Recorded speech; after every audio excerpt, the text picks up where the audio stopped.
Welcome back, everybody. This is Eric and Matt, and this is Life, Liberty, and the Pursuit, your beacon of freedom and the American way of life. Tune in every Mondays for a new episode as we dive into the world of liberty and what makes our country great. All right, everybody, welcome back. This is Eric and Matt here with Life, Liberty, and the Pursuit, your home for all things free in a world gone completely mad and insane. Here we are. Some would even say your beacon of freedom. Perhaps, maybe not, but here we are just the same. And I appreciate all of your continued support. We've really been enjoying the podcast, and I want to do a little bit of housekeeping as well, and just let you know, some of you tune into the main channel there on Iraq Veteran 8888. Got a lot of content on the way. I've been a little bit busy doing some work on the house, handling some things, but I've got a heck of a lot of content coming up on that front as well. So stay tuned for that. In today's episode here on LLP, we're going to be talking about America's fetish with war. Oh boy. We're going to go down a very deep and dark rabbit hole. And I hope that you'll join us for this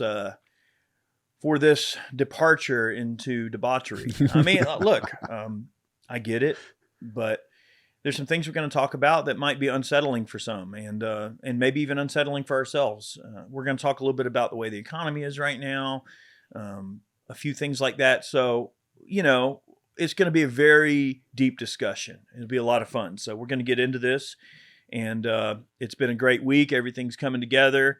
No major complaints here, but you know, Matt suggested this subject matter, and I thought, wow, this is going to be an interesting one to tackle. So when we talk about America's fetish with war, it's a subject matter that brings a lot of things to mind. I mean, when we think about the dollar as a currency, you know, it really is backed up by our ability to carry out violence. And you know, I know that's a hard thing to accept.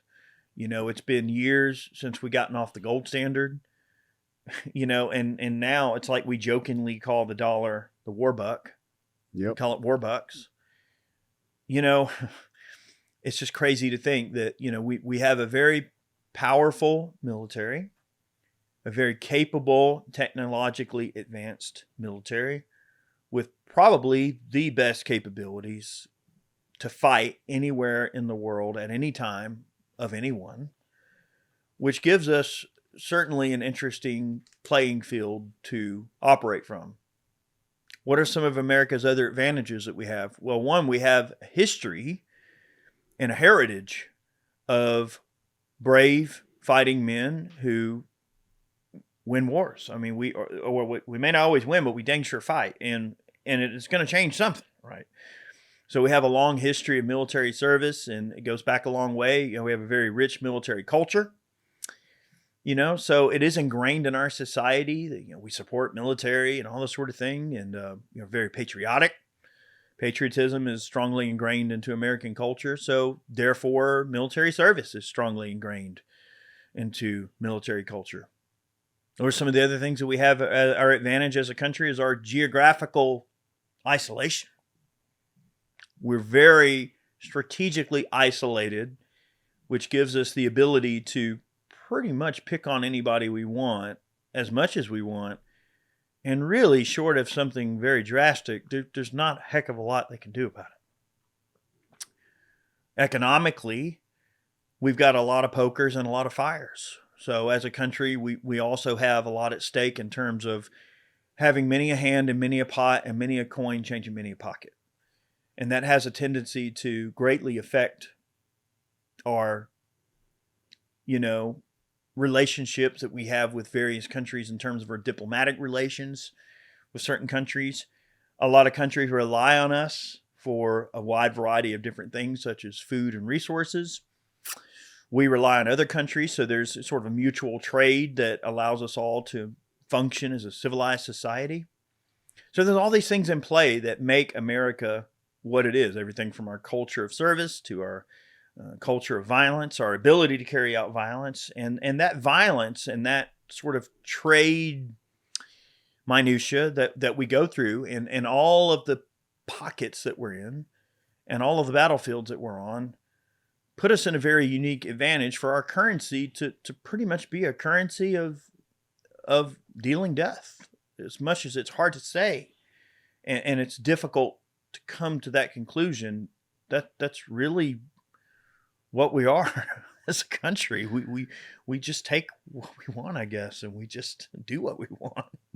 Well, I would agree. That's the way that it's been since the beginning. That's how the country was formed. We took land essentially, Yeah. via the military. The country was unified by war. And then, so I would agree. I think that, and it is kind of a hard subject to discuss because as a country, we are, very patriotic. I have a strong sense of patriotism, for my country. I fought for my country. I'm very proud to be an American. And there's no other place in this world I would want to be. But we can't deny, the way that war as a country's culture has shaped America. I can't name any other country that has been in as many conflicts as the USA. Sure, there's countries that have been in constant conflict, like one singular conflict. So an example would be North and South Korea and America. Technically, still at war since 1955. That's just they never stopped it. It's been a DMZ. They're currently at war. Sure, it's not an active kinetic battlefield, but they're still at war. All right. That you could say that's true. America has literally been in and out of armed conflicts across the globe for the last 40 years. 20 years of which was solely in the Middle East. Prior to that, you had, let's just go down the list. All right. We had, obviously World War II. Now I'm going to use World War II because that's literally the farthest back I can reach that's relevant to people that are still alive. Yes. So you had World War II. All right. Boom. And that very much in of itself, bombing of Pearl Harbor, America wasn't going to get involved. I give credit where credit is due. America as a country said doesn't pertain to us. They made the decision to stay out. They asked for help. We said no way because of what you just said, Eric. We're very isolated. We're in a good place. It's very hard to get to us, and we're not going to go out of our way all the way to Europe. That's a European issue. Yeah. Well, good old Japan. And we came here to not be Europeans. Yeah. And good old Japan effed around and found out, and then, brought us into the war. We didn't have a choice. It's like that cartoon where like the sharks and the fish. He was like, well, I wasn't going to eat you, but then you punched me. So now I have to eat you. Right. So then America went over there, handled business. All right. World War II over. Economy was kind of on the up and up. During World War II, you could say the economy was good, that everybody was working. They were bringing women, and that was when the whole Rosie the Riveter thing came along. Yeah. You had tons of women entering the industrial workforce. Mm-hmm. We were producing things here. Yes, and industry was good. You had manufacturing, good. And then it started to decline over time. America got good to us. We started outsourcing a lot of stuff. Next thing you know, economy's in shambles. We need an uplift. What happens when the economy needs an uplift? Go to war. What happens? What was the next war? Vietnam or Korea. Korea was the next war. And that was a 3 or 4 year war. Same thing. The economy was good. Needed to uplift the economy. Technically the war's still going, but they signed a ceasefire. All right. Economy's down. That was 1955. All right. 1955. Now, what's the next war? Vietnam. The Nam. Yeah. And that was like literally like 10 years later. Like not even. Yeah. All right. So how you go from like World War II to Korea. We can't even just chill for 10 years, man. Yeah. All right. Boom. Right back into it. I know. Vietnam, we lose a lot of lives, a lot of Americans. They drafted people Like, come on, man. That's like you're just drafting random individuals to force them to fight. We learned a lot from that, by the way. So Yeah. then you had Vietnam. Vietnam ended. We had a little bit of time there between the 70s and the 80s. We had a Cold War that happened. Spent a lot of money on the Cold War. Then you had Desert Storm, Desert Shield in the 90s. Yeah, and then getting on into yes, you know, and then the that was Middle Eastern conflicts. That was the turning point. 1993 or 1994. Pretty much been constant turmoil since. And ever since we got into the Middle East, man, that's where we've been. Yeah. And we just finished that a few years ago. You could even say we're still going because there's active operations going on in Syria and Africa. Haiti, and Somalia. in places that you'll never know about. Of course. There's always going to be some regime change. And, I think that, before we get too much further, I do want to give a shout out to today's sponsor of today's show, and that's My Patriot Supply. This summer isn't just hot, it's historic. Flash flood warnings are at a 40-year high, and it's not slowing down. Towns underwater, roads washed out, and in every crisis zone, the same thing. Crowds standing in line, waiting. They're waiting for bottled water. They're waiting for food, waiting for somebody to show up and save them. And they tell you the help's on the way. But what if it's not? What if the help takes days or doesn't come at all? Do you think the system's built to protect you? They can barely handle one emergency, let alone dozens. I don't know about you, but I'm not going to be the one caught empty-handed. And right now, My Patriot Supply is giving away 4 weeks of emergency food. Just go to mypatriotsupply.com/LLP to claim out how to claim your free 4-week food supply and join millions of Americans who are preparing with My Patriot Supply. Claim your free 4-week kit today at mypatriotsupply.com/LLP. That's mypatriotsupply.com/LLP. All right. Good stuff. Go get you some food because you never know. If we keep getting into all these random wars, you might not be able to have anything to eat. So you got to prepare. Definitely take advantage. That's a great company, man. Yeah, company. For sure. So kind of getting back to the subject matter at hand, when we're talking about all these conflicts we've been in, you lay out this timeline that when you start to look at it, you go, wow, like we've been at war way longer than we've been at peace. Oh, 100%. When we look at the entire bosom of human existence, right? As far back as we can go for recorded human history, even, right? Peace is rare in that story. Humans, it's like we've always been constantly violent and at war and, taking the resources we want and grabbing things by the horns, and is that to say that that's more about how the human condition really is, like that we're just meant to fight each other?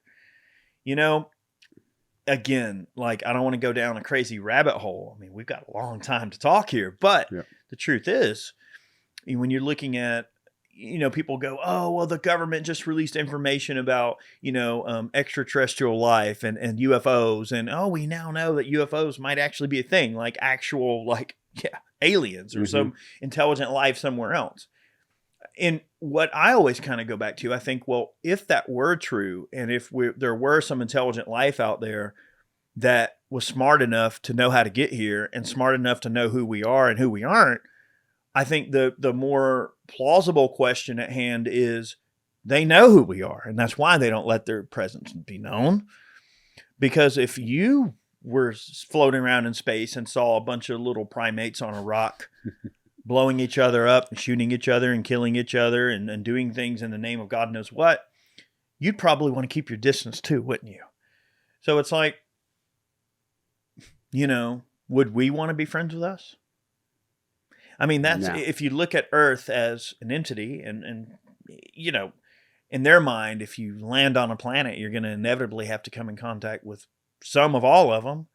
If most of them are a pain in the butt, you probably just consider that place dangerous to stop at, right? It's kind of like rolling your windows up going through space. Like, they don't want nothing to do with that. Lock the doors when you drive by the planet. Yeah, they're going to lock the door on the spaceship on the way, Bella. We're passing by Earth. Lock the doors, kids. Yeah, I mean, so is that to say that America is just an extension of the greater human struggle, and we're just honest about it, and we just do what's necessary, and sometimes the ends justify the means?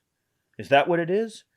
Or has it become something more darker and sinister? And sometimes you have to kind of look at it from that view, like maybe it is darker and sinister. If the world's technology, if the technology we have available to us now, we have nuclear power that can provide clean, cheap power to a lot of people all around the world. We have desalination facilities that can have clean drinking water for everybody. Like when you think about the technology we have and how easy it can actually make for people on planet Earth to live well, and I'm not trying to be some hippie here. Mm-hmm. I'm just saying, yeah, obviously that costs money to set all that up. That money has to come from somewhere. I'm not saying it's kumbaya and it's just some socialist utopia. Not what I'm saying. But I'm saying that if you have the means to solve a problem that can prevent conflict and you choose not to, then what are you really trying to accomplish with that conflict? Mm-hmm. Yeah. Smedley Butler said war is a racket, right? He's right. War is a racket. War is a business. War is profitable. And when a country builds their identity and their currency and their trading tendencies and their defensive position and everything they do as a country is built upon their ability to carry out war, well, then war is the product. Mm-hmm. Like we don't have to manufacture anything. We don't have to have the steel mills open again. We don't have to have, the entire country can be a concrete jungle that's devoid of life. It doesn't matter because our product is our ability to carry out violence on the world stage. That is our product. And I think it goes to speak volumes about our foreign policy, the way that we've handled things. I mean, the founding fathers, George Washington himself said that we should have alliances with the outside world, but we should only trade with them. We should avoid having any sort of, we shouldn't really be involved with the outside world other than trade. I agree with that. We've come a long way from that.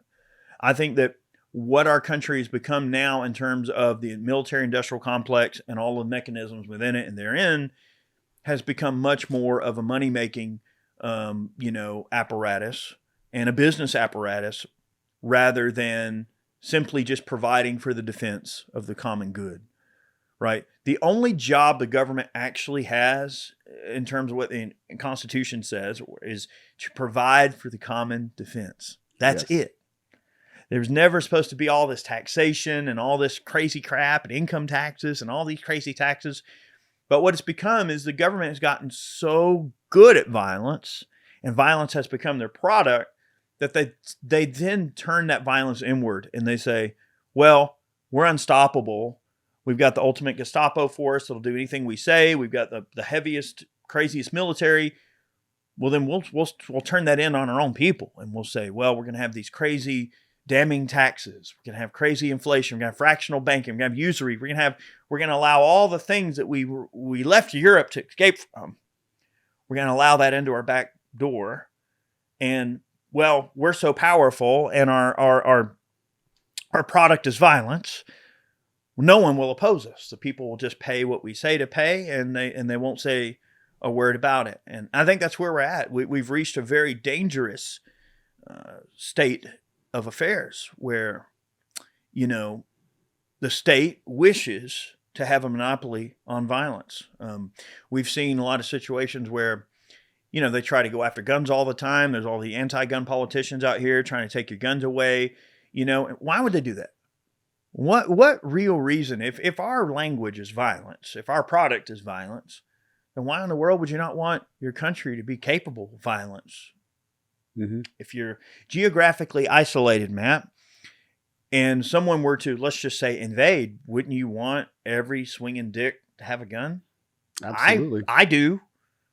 But they don't see it that way because they see you as the threat. They see you as a potential threat to usurping their ability to have a monopoly on violence against you, the citizen, and to have all these messed up, drastic life fees that they've decided to assess on you under force of ultimately the same force that they carry out against the world. It's true. When you come to that conclusion, you almost kind of hate your government.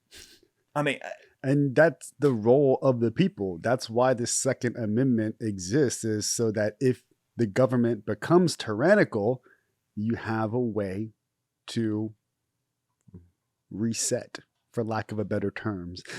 And you'll see you'll see the sayings, oh, the tree of liberty must be like watered and all that good stuff. And like all of that aside, like the people that made the Constitution, the founding fathers, were very smart in the way that they did it. And they tried to put fail safes in place because they knew that, you know, as the saying goes, that, you know, power corrupts ultimately, or something like that. They know that those that are in power won't let go, or they don't want to, they don't have a reason to, and that the Second Amendment puts in place a way that the people have a way to encourage those that are in government to listen. To go back to what you said, Eric, about, you know, the whole manufacturing of war, it made me think just real briefly of, you know, this whole like Israel-Palestine dynamic that's going on and the whole manufacturing part. And it has nothing to do with what you think it does. There was a report put out by the doctors that are going over there to volunteer to help. And they're going into Palestine to help the men, women, and children that are injured. You know, obviously there's collateral damage there. And the doctors said something interesting. They will only allow you to bring 7 pounds of food in per person. So if you're a doctor and you're going in to help, you're only allowed to bring in 7 pounds of food. And I thought, that's funny. What's the purpose of that? Then these doctors are having to like weigh out their food. So they're weighing out like protein bars and snacks. And like, once you hit that 7 pound limit, that's it. That's all you can bring. So I just thought that was really interesting, because you're always hearing reports of, you know, food being like mishandled, like food aid packages being like, you know, stolen and being hijacked. And in a way, you can see that being kind of like that manufactured process of like, hey, if you're going to come help, you can only bring in 7 pounds of food. That's just enough for you. And then they're having the doctors are literally saying, hey, we're trying to do surgery, but we're hungry, because they don't have enough to eat. Mm-hmm. So they're kind of manufacturing this scenario of like, hey, the doctors are there to help, but they're hungry. They can't stay that long. You can only stay for a little bit because, hey, your body can only function so long on malnourishment, even as a doctor. Working doctor has to be well fed. I mean, you got to be capable. Yeah. And then you start seeing like hey, all right, so how much of this is actually manufactured? And it's just the way war is, even with, you know, the US. A lot of these stuff, I know we were talking about a little bit, you know, when the economy is down, they have to create these scenarios so that companies can generate money. The companies are generating money. They're paying taxes. They're paying the government. The government's paying them, you know, KBR, Halliburton, all kinds of these companies. Kellogg, Brown, and Root. Now look, so I'm going to be very pragmatic here in this assessment. I love my country more than anything in this world. And I don't want anybody to think that I've got some ill will towards anyone who's involved in the military-industrial complex. There's a lot of good people out there that work for these companies. They're just making products and they have a job just like anyone else. So I'm going to try to be very straightforward and pragmatic when I look at the way I'm going to make this assessment. But let's take, for instance, this money we send to Ukraine for the war. Okay. On one end, this is me being fair. This is me being a strategist. This is me being the president, whatever. Hey, put me in a position of power and give me the keys and say, drive the ship to the best of your ability. This is just me being as open-minded as I possibly can be, even though, I have an opinion about what we should do or not do, more about what we shouldn't do. I don't think we should be sending them a damn dime, but I'm trying to be pragmatic here, okay? two or three things are essentially accomplished in this proxy, right?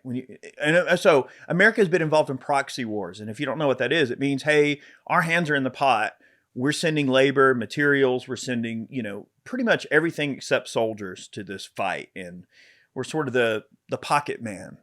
You provide the soldiers, you provide the labor. We're going to give you the tools to do the job. We're going to help you. We're going to provide logistics, support, any number of other things, maybe even training, anything but actually having boots on the ground in the trenches doing the fighting. That's what a proxy war is. And a proxy war is essentially an investment, right? Like you're supporting this country in the name that, yes, maybe some return will come of it. Mineral rights. They win the war, you get mineral rights, oil, drilling rights, export rights for grain and food, because Ukraine is a breadbasket of Europe. Is this huge farm, basically. I mean, Ukraine as a country is a very valuable piece of dirt. And interest rates on loans that we've given them for the stimulus money. I mean, you have, to the west of Ukraine, you have a very mountainous area, and it essentially goes out into this just big open field before you get to Russia. And that's why the Germans had so much of a hard time in World War II. Now, when they let that dam go in Ukraine, all right, and it flushed out a whole bunch of crap in that basin or whatever, it dug up a whole bunch of old fighting positions. And what do you think was there? Nazi helmets and Nazi soldiers. I mean, so they've been fighting over this piece of dirt for some time. This isn't anything new. And I think people seem to get it in their head that, well, Russia went in and had this act of aggression. Yeah, they did. But these sons of bitches have been at each other's throats since 2016. This isn't anything new. It's what the media decides to go, here's your new, here you go. And they push it to you. And now it's in the forefront because we're involved in it. Again, looking at this pragmatically, if you consider Russia to be some great geopolitical enemy, would you rather commit American forces to fight them or commit someone else's kids to do it?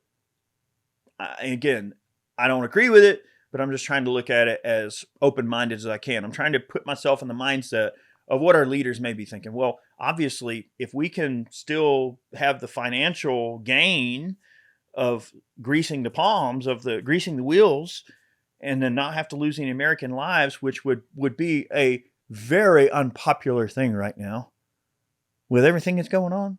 Can you imagine how unpopular another war would be right now? Oh, extremely unpopular. Do you think that all this anti-war protest here in Vietnam was bad? I think now there's people protesting, and we're not even involved directly in the war. We're sending aid to Israel. We're sending aid to Ukraine. It's just aid. It's like things that we're providing, war implements. Now, again, getting to bullet point number 2. Bullet point number 1 is we don't have any skin in the game in terms of having American lives at direct risk.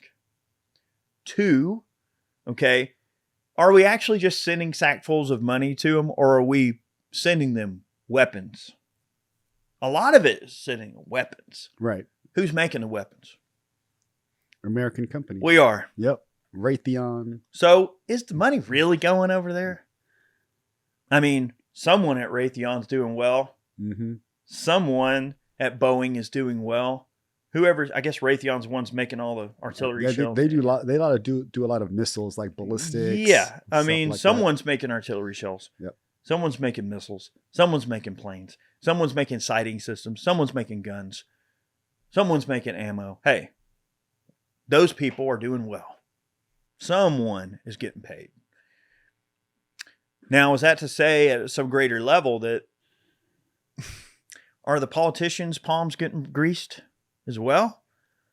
Now, could that become a conflict of interest where, these politicians are voting or deciding rather what aid to send where and where to allocate this, where to allocate that? Is that to say that there's not some special arrangement that's been made? Hey, buy these stocks, wink, wink. And I think that's where Americans have a disconnect with what's going on with these situations. It's not that the end result of these proxies are bad for America. but it's the optics.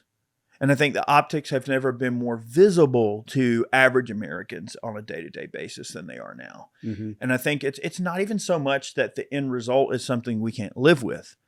I think it's that Americans are pissed that these people are all greasing their palms, and it just has an air of dishonesty and corruption.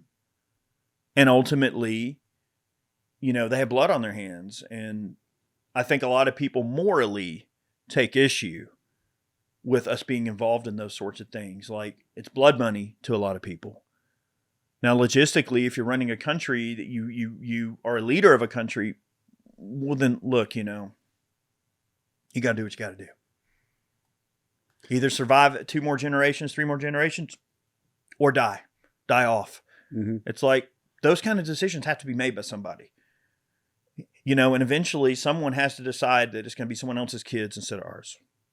And that's not an easy decision to make. So I'm trying to be pragmatic. I have my views. I have my opinion on what we should do. I have, you know, my morals and my principles telling me, hey, what we should do versus what we shouldn't. I'm trying to be pragmatic and look at this just in a very open-minded way of why would our future as a country be so ingrained in warfare? And why is it so important to us and seems to be continuously important? I would say that it's because it's something that we're very, very good at.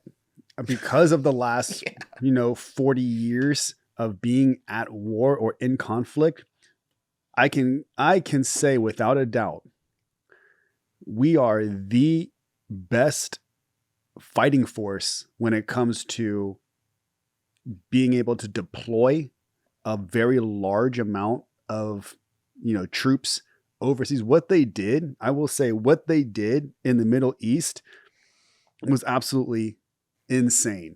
The level of which you can get that much infrastructure deployed was crazy. They put the concrete barriers up. They put the HESCOs up. They built, dude, we would go to some of these bases in Iraq and they would have full-blown PXs, like Walmart super centers where you can walk in and it's like an actual building in the middle of a desert. The way that you can get so many troops over there that fast, the infrastructure, power. I mean, we talk about KBR and a lot of these companies. It's a double-edged sword because I did appreciate having a hot shower whenever we got one. I did appreciate having laundry service. A hot meal. Yeah. I appreciate being able to walk into a DFAC whenever we were on a base that, had a nice DFAC and being able to get a meal. Those were good things. Now, I don't know how much they pay. I think there was estimates of where they were just paying, like the government was paying astronomical amounts of money for this. But at the same time, you're in the middle of the desert and you're able to drop your laundry off and pick it up the next day. And it's like folded, starched, pressed. I'm like, hey, I got a clean uniform. I'm not stuck in this salty, stained uniform for the next week. Imagine the logistics that go in to having a Taco Bell.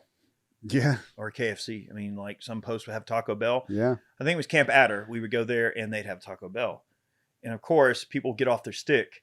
The first thing them sons of bitches would do is go to that Taco Bell and be in line. I mean, like everybody wanted a Taco Bell, but imagine the logistics of making a Taco Bell in the middle of that place. The Burger King. I know and selling it for the price of a Taco Bell. I guarantee you that ain't the real price. They're subsidizing the cost of that Taco Bell.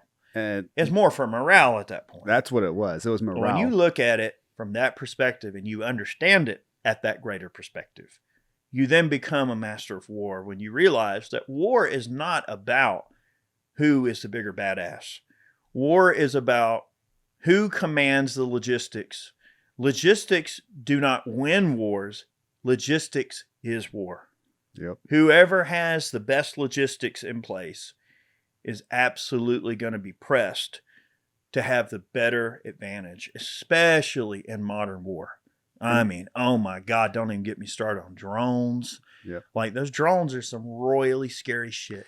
It is. And just to back up real quick, there is nobody better at logistics in the war than America.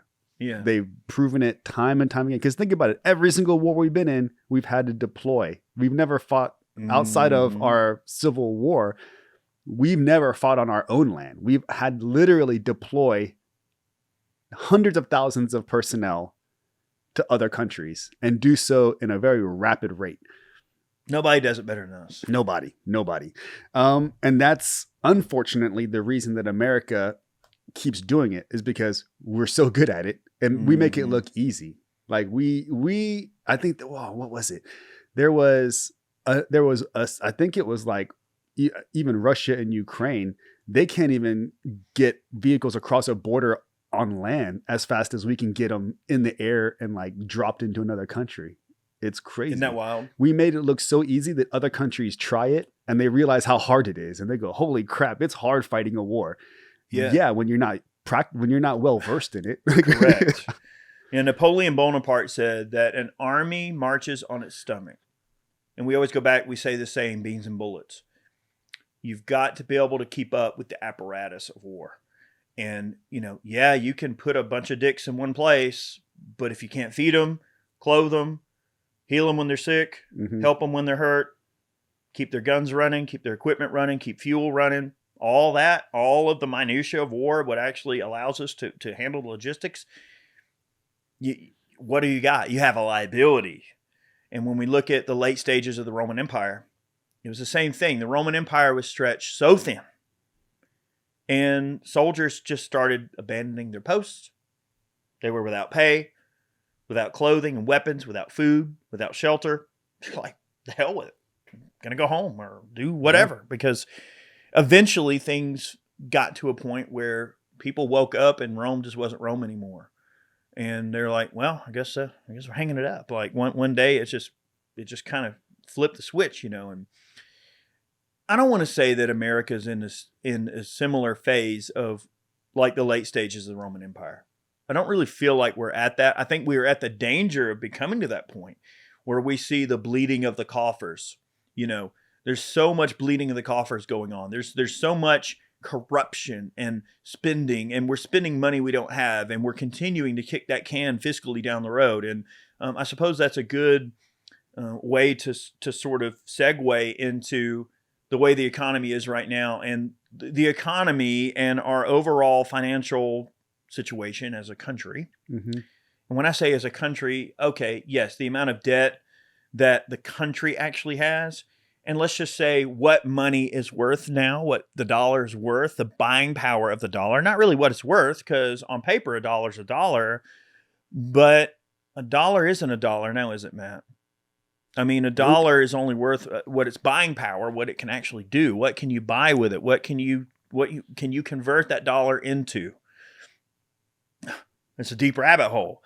And I'm not going to claim to be the most well-versed economist in the world. I will never claim to be the most well-versed, war expert in the world. But I don't think it takes an expert to look at what goes on a daily basis in everyone's everyday life. And when you turn on the news and the government, especially people in the government, isn't it funny how you turn on Fox News and it's people from the government? Yeah. Like, well, wait a minute, and they all want to talk about, the economy's booming, it's doing this, the whatever index is up amount of points, the stock market's, well, yeah, when the stock market is doing well, it just means all of y'all are doing well. That's really the end all do all. Yeah, okay. The stocks and things like that, all of the trading being up might be an indication of the economy doing well. But yeah, that's for the top. The top. What about the everyday person who's just struggling to make ends meet? Like, is the economy good for them? Are things really doing well for them? I would say no. It's rough, man. And the people that control the economy, and I use that term control loosely. It's really the people manipulate it. The people that manipulate and dictate the economy are the ones that are in office right now. And it's funny that you mentioned about, those that are in power are kind of dictating where the economy goes as well. And not to sound cliche, but it kind of reminds me of that movie 300 So like America's army, we've become, and this has nothing to do with like the whole like Spartan like thing. No, it's just a, I guess, a metaphor. America has become so good at war that we can kind of do what we want. We feel like we can do what we want, and for all intents and purposes, we can. And then, like, you know, when another country says, "Hey, if we invade you," you know, and then that saying of like King Leonidas is like if you do, it'll be interesting. Yeah. But on the movie 300, it was about a corrupt senator, and he's kind of pushing an agenda of like what he wants. And that's how I feel it's going down right now. There's a lot of people in office, senators, House reps, that are pushing an agenda, regardless of, you know, what it may be. But there's so many PACs and so many interest groups that are involved that they're feeding money into this apparatus, into this military industrial complex, let's just say. And this money's coming from everywhere. And this really was surprising to me, because there's one guy that I keep up with on Facebook that he is a quintessential Democrat. He's a good friend of mine. We are friends of all people here. I don't judge. I don't base my friendship based on your political views. I think that people can cohabitate. I think that people can get along and you know, have discourse, even though they're not 100% in agreement with how the political beliefs are. Mm-hmm. But he's always posting stuff, and I'm like, all right, cool. But he posted something the other day that was very noticeable. And I use that term on purpose, because it was about a lot of it was literally a list of Democrat senators and House reps that took money from like a Israeli AIPAC. Yes, dude. Yeah. And like crazy, dude, isn't it? Dude, and it was like dollar amounts. It's like, hey, this person took $47,000. This person took like, hey, I'm like $250,000. I'm like, you know? Holy crap! These like senators and people are making money off of this, right? And they're basing their way that they lean, and they're basing their messages off of that money. Mm-hmm. And that's that. I saw that and I was like, this is like a movie. Like, this is crazy, right?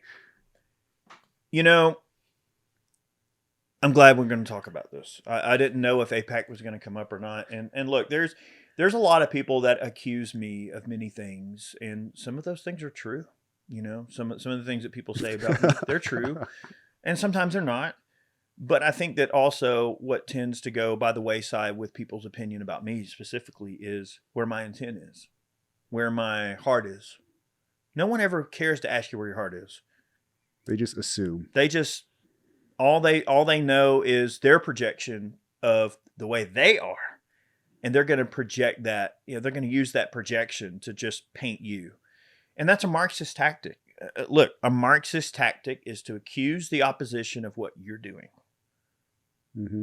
and that's a tactic that you know, the Israelis use. I mean, and if it's one thing that I can say that they have mastered very much, is the misinformation campaign, the art of espionage. They're very good at getting dirt on people. They're very good at the spy game. You know, they're very good at finding the kinks in the armor. Mm-hmm. Okay. Why invade a country? Why actually put boots on the ground and invade a country if you can simply just find the ways to pull the levers of the mechanism to move the country the way you want it to? So in that way, they're very brilliant. They've posed themselves very efficiently to be the power behind the throne. And I think that it's a very scary situation when you... Now, look, let's say, Israel becomes the punching bag in this argument, you know, all the time. All right, well, why is AIPAC buying off all these senators and buying off all these politicians and essentially lobbying with millions and millions and millions and millions of dollars to essentially influence both Democrat and Republican chambers to have a pro-Israel, View. standpoint, Yeah. right? They're a platform that is pro-Israel. Okay. Remove Israel from that situation. And let's say, make it any other country. Make it, I don't know, pick a country that we get along with really well. I don't know, say Philippines. Yeah. Say, and Taiwan and China. it could be anybody. Yeah. It could be, all right, what if it were, all right, let's use China as an example. Yep. Say that there were a Chinese pack that influenced heavily 85% of the government to be pro-China. And say that every time you turn on the news, there was a politician talking about how we should support China. We should this and this and this. And China, China, China. China, China, China. After a while, you'd be like, wait a minute. This is America. Mm-hmm. What about America? Like, so wait a minute. Do I have to send my money to you? And do I have to have an American PAC and send you a whole bunch of money from Americans that are concerned about, and we live here and we vote? Also called APAC. Yeah. American PAC. It's crazy to think that a country as small as them can have so much influence and so much power over American enterprise, American infrastructure, American foreign policy. It seems odd. Well, how much of it's that? Odd, Matt. It is very odd. If you call out that it's odd, you get accused of being anti-Israel or being anti-Semite or whatever they call it. Nazi. They're going to come up with whatever evil term that they can slander you with, but they never go back to the argument at hand and explain and put my mind at ease as to why that's okay. No. Oh, no, we've done nothing wrong. It's you who are wrong. But is it? All I'm saying is it's curious. And I have questions. You have questions. I have questions, and you have questions. I have and questions. The American people have questions. And why is it wrong to question why a group of politicians would have preference for another country over mine? We're not allowed to ask that, Eric. Why is that offensive to people? It's a great question. I have questions. I want to know. I don't think it's too far outside the bounds of decency to ask why my politicians that are supposed to be representing me have a hard-on for a country that's not mine. Yeah. And that happened same thing happened during, gosh, what was it? Was it Charles Lindbergh or something? It was like a big, like he my God. Yeah, man. We're going down the rabbit hole here today. They were like very, very pro-communism, and like so much so that they would hold like speeches on the street corner, and they're like preaching communism about how it's so great. And I'm like, wait a minute, let's not do that. Isn't that wild? But how much of that money going to the lobby is our own money? How much of that is like we're giving aid to this country? They're paying the lobby. The lobby is then taking that same money that we just gave them and distributing it to our politicians. I'm like, isn't this a big money laundering scheme? We're just kind of redistributing the money that we gave to you. Matt, if it quacks like a duck, it's probably a duck, man. You know, where's what is her? Lily Wong? Do you remember her? The Chinese, she was running for office. She's a battle axe, man. Yeah. Lily Tang? Lily Tang. Yeah, she was such a sweet woman. Golly. I remember I did an interview with her on the channel, and she was talking about how she came from communism and she had nothing growing up. And it's just such a really awesome story. So it's like to sort of make something go full circle here, Matt. Yeah. You're correct in that America is a place where people who love freedom and love the idea of really being free and working hard towards a dream, it's like this is the place we all call home, and it doesn't matter where in the world we happen to be from. And of course, we could go into this crazy, long, drawn-out topic of immigration and things like that. That's not what today's show is about. But it is interesting, Matt, to make that to show that yes, our country is comprised of many people Lily Williams. Lily Tang Williams. Lily Tang Williams. Williams. Yes. Our country is comprised of many people who come here for a better life. And because they want to make the place better, they want to contribute. They want to see the country do well. Mhm. And by proxy themselves do well. I got no problem with that. But it's just so crazy when you look at the entire geopolitical mechanism that makes this country work the way that it does. It is very unique. Is it flawed? Yes. Is it effective? One would say yes. I mean, we've done fairly well for ourselves as a country. What's the true cost? That's my concern. What's the real cost? Mm-hmm. That's, I think, what everyone should really be asking themselves. What's the cost? Are we pledging fealty to Israel? Do we own them? Do they own us? Do we own Ukraine? Does Ukraine own us? What the hell's going on? I think that's all people's mindset. They just want to know the truth. They just want the raw truth and be able to figure out for themselves what really is going on in that situation. And all of a sudden, if you question it, you're all of a sudden this evil person. I don't buy that. Well, not one bit. I agree. And I think that comes with the territory of America being one of the youngest countries in the world. True. However, we are the most successful. We have one of the highest GDPs. We have one of the best, I guess, way of life. I think the only other country that is younger than us is Eritrea. Yeah. I think that's the only country. Where that's are they? Africa, I believe. Oh, Yeah. country in Africa. Oh, and it's an absolute hellhole. That's it's straight dictatorship. Like, yeah, media lockdown. There's no media, nothing. But I mean, look at how far America has come. United States of America, second youngest country, I believe, most successful republic. I have, as a citizen, as an American, I have no fear of being able to go out and do what I want. I can say what I want. I can do what I want. That's within the legal law of, hey, we're not going to go out and just like start shooting. Yeah. I mean, as long there's as limits. Yes. But then you look around and you see like, and this blew me away.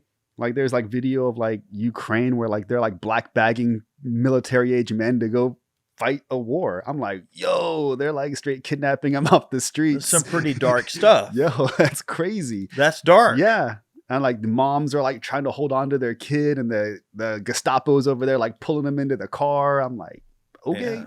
At least like, I mean, I'm not condoning the draft, but at least the draft, they weren't like black bagging people and pulling them in. It was just like, hey, go fight or else. It's like, At what point? At what point does everyday life become slavery? I mean, I think that's also the thin line that we have to really be careful about as a country. Mm-hmm. At what point do you become nothing more than a wage slave, paying taxes to the beast? Yep. So that a few people on top can make all the money. I mean, I'm sure the military industrial complex is doing quite well. I got no problem with that. That's fine. Mm-hmm. The capitalist in a person would say, well, if you can't beat them, join them. Well, start your own company or do this or do that or go get a job for that company, work for that company, and things are always going to be well. But it's like if the politicians are getting their palms greased to see it through policy-wise that we stay involved in perpetual war or proxy war or involved somewhere so that the checks to the military-industrial complex keep flowing. Well, the industrial complex is making a ton of money. Politicians getting their palms greased. Who's paying for it all? We're working our butts off, struggling. Some people are struggling. And a recent poll that I saw, 17% of Americans do not think they have enough food to eat. Yeah, man, that's crazy. That's a very, very, in the grand scheme of things, in the total population, that is extremely high. Now, I promise you, none of those people work for our government. No. I guarantee their kids aren't doing without anything. I guarantee you their kids are in the finest schools and they're driving fancy cars and wearing the nicest clothes and going on 3 vacations a year, or maybe a vacation every month for all we know. And I'm not saying that success is simply a measure of, oh, well, this person's doing better than someone, so therefore we should just not like them for that reason. No. That's not what I'm saying. Hey, I love success. I love that America is a place of plenty and a place of, ample opportunity for people to see their dreams come to fruition, to build a business, to, have passive revenue streams and, not have to punch the clock eventually. It's a dream to be able to just live and retire and enjoy your wealth and pass that wealth on to your family and build a legacy. And I think America is always going to be the best place to do that. Absolutely. I will never make any ifs, ands, or buts about that America is a land of very ample opportunity. Matt, I don't have a college education. Dude, I should not exist as a person, but here I am. I've got this YouTube channel and I found my niche. I carved my little path, but I wasn't supposed to happen. This was not supposed to happen, and it did. So it's like, America is one of the only places that can happen where, you can carve your own path and, God willing, if you're lucky enough and you move your cards in the right direction, it can pay off. Absolutely. And we are a land of very ample opportunity. So I would never say that that's not the case. Speaking of opportunity, I do want to shout out the second sponsor of the show today, and that is Allegiance Gold. You ever notice how gold doesn't get much airtime until the system starts to shake? Well, here's what nobody's talking about. Starting July 1st, Basel III global banking rules classify gold as a Tier 1 asset, the same level as cash or U.S. Treasuries. This is huge. It means that central banks will now treat gold as the highest quality form of capital. They're not doing this just for fun. They're preparing for something. If gold is good enough for the world's most powerful banks and governments, why wouldn't it be good enough to protect your retirement? This may be the moment that we've all been waiting for. Gold could reach levels we've never seen before. Whether you've got a $5K investment or a $5 million investment to safeguard, now is the time to act. We've seen plenty of gold companies advertise and come and go. But I chose to partner with Allegiance Gold because they actually care about pricing, about integrity, and doing the right thing by their clients. They make it simple to move part of your 401k, IRA, or savings into real physical gold and silver. As a veteran, you may even qualify for up to $5,000 in free silver. Call 844-790-9191 or visit allegiancegold.com/veterans. So it's simple, secure. Call them today, 844-790-9191. Also, for both the sponsors of today's shows, the links are in the description box below. Go check them out if you want to. We are reaching the end of the show, and there are so many things to unpack, and we leave questions unanswered. We leave moral quandaries on the table. We leave a lot for the listener or viewer, if you're here on the channel, to take home and go, wow, look yourself in the mirror and just ask what we are. Ask if it's moral. Ask if it's, winning is moral. Is it? Do the ends justify the means? If you would have asked me 20 years ago, well, we were in war 20 years ago. It's like we were young kids. We were impressionable. Whatever our leaders said, we believed it as gospel because it was. It's like as time goes on and more time goes on and the more you learn, it's like, it's okay, I guess all I'm saying is it's okay to reassess what that is for you. Absolutely. We've all done it. Yeah. I'm sure you've done it.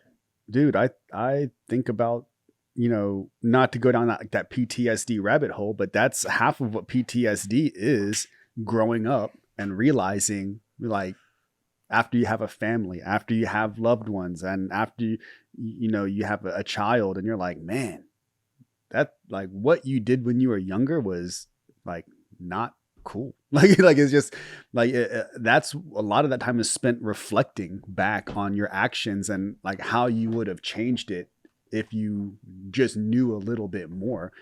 And that's what, being that young, infantry, kid that's, the purpose of that. They choose. That's why it's a young man's game. And I have a lot more respect. I specifically remember I have a lot more respect for our like sergeants and our platoon sergeants, because they were older. They were family people. They had families, and we're always wondering, like, why can't we do this? Why can't we go? Well, this is what we're supposed to be doing. And they're like, no, man, just chill. Like, they had a way different outlook on life, and they were just, and the value of life than an 18-year-old kid that was like, we're door kickers and this is why we're over here. And, in retrospect, they had a much better outlook on what we needed to do than we did as those younger guys. Well, they certainly had a better outlook on surviving and living. I mean, yes. If you allowed a war to be ran by 18-year-olds, we would just shoot every building we come to. And yep. It's like, I don't know. It's just that mindset of seek and destroy, but cooler heads must always prevail. I have a lot, and looking back on it, I have a lot more respect for them. Oh, yeah. Way more respect for the restraint that they showed. I agree. And cooler heads must always prevail. And I guess all I'm trying to get at in this podcast for today's show is, I mean, are we the cooler heads? Is America the cooler heads? Or are we the agents of chaos? And maybe sometimes both are required. Sometimes you have to be an agent of chaos. Yeah. It's hard to think of. So think of that having is that not God? Is that not having the power of God? Like playing God to be such an agent of chaos. And, are you okay with it? I mean, I guess we'll leave that for the kind of wild to think about. We'll leave that for the viewers and the listeners. And if we're ending the show on a question, I will end it on a question as well. Hit us. And this is going back to your statement about, a study showing that 17 or 18% of America doesn't have enough food.